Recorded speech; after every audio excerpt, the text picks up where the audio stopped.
Maraming nagtatanong at maraming negatibo na nagko-comment, nagsasabi, nagpo-post. Lahat ng mga loyalista ni BBM, ang pinaka-focus na message ay Sara guilty, Sara lustay, Sara siraulo, Sara krung-krung, at Sara na totoong merong itinatago na anomalya dahil takot humarap sa impeachment trial.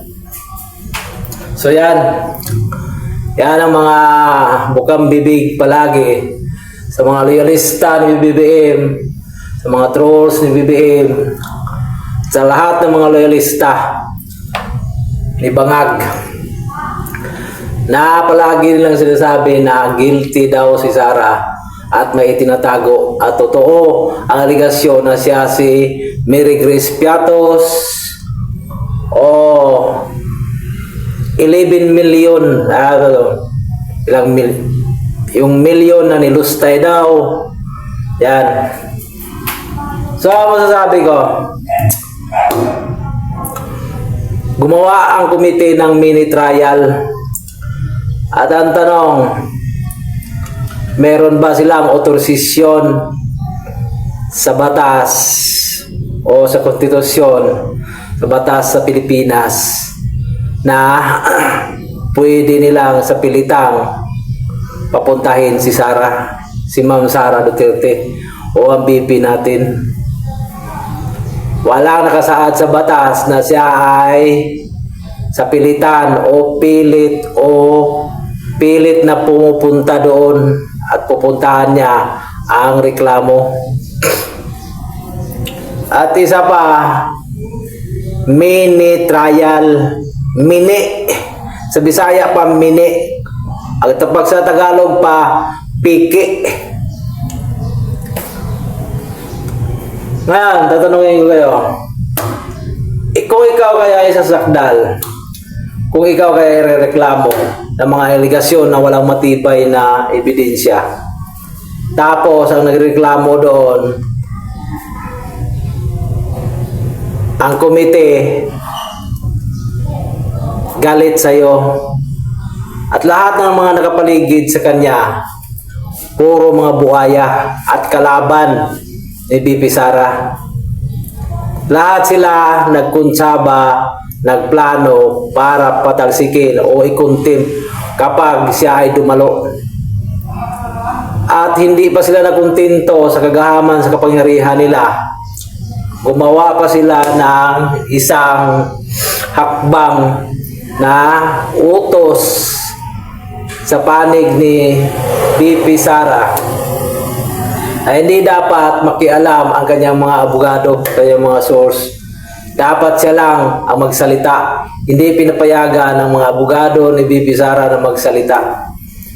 At ito ang pinaka-worst at malala. Gusto ng mga hinayupak na ito, ng mga congressman, ng mga representative sa kongreso, na gumawa sila ngayon ng komite, na gumawa sila ng mini trial, na dapat bago pumunta si Sara doon sa kanilang impeachment trial, sa mini trial, kailangan mag-submit si Ma'am Sara ng ebidensya. Ebidensya na para sa totoong sinasabi nilang aligasyon. Tingnan nyo, isipin nyo mabuti. Grabe, no? Grabe yung pagka, nila, obsessed. Iniisip siguro nila na gano'n na lang katanga, bobo ang Vice Presidente na si Ma'am Sara Duterte. Pag ina-underestimate nila, minamaliit nila, di pa sila nakontento, ginagawa nilang tangat bubo ang Vice Presidente. Akala siguro nila papatulan sila. ni Ma'am Sara Duterte. Ang masasabi ko sa inyo, naging lawyer yan, hindi sa rekto. Naging lawyer yan, hindi bayad ang diploma. Naging lawyer yan dahil siya ay top 10 highest lawyer at pasado sa lahat ng mga exam. Top 1 lawyer, top notch lawyer si Bibi Sara. Tapos ganyang mga strategy lang ninyo, gagawin siyang tangat bubo.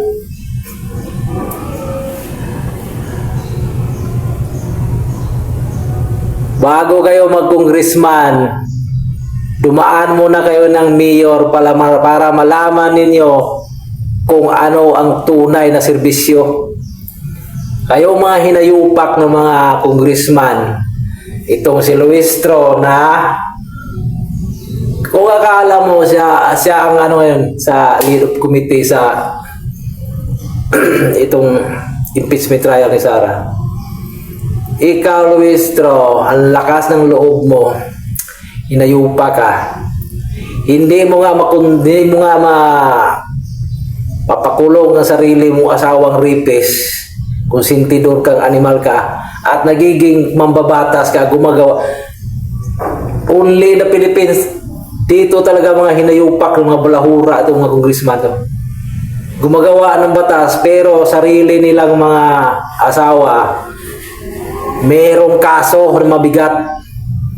At ipersonal pa natin na ang lakas manglait ni Sara at manira. Pero ang ugok na Luistro, merong utang na milyon kay BP Sara sa asawa niya.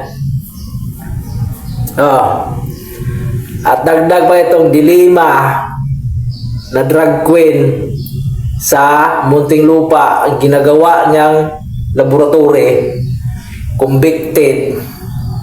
Ngayon, ang gagalaite, gusto ma-impeach si Sara. Ito pang si Sindanya na patay gutom sa burat. Kaya nga nangiwi yan, kaya nangyari yan doon sa bukid. Walang inatupag kundi gumapang sa mga kabaro niyang mga kadre. Kaya ginawa, binastrok ang bunganga, kaya nagkaganyan, nangiwi. Dahil matakaw sa burat. At lahat ng nakapaligid dito sa mga komite na mini-trial daw, na sinasabi nilang para daw sa taong bayan.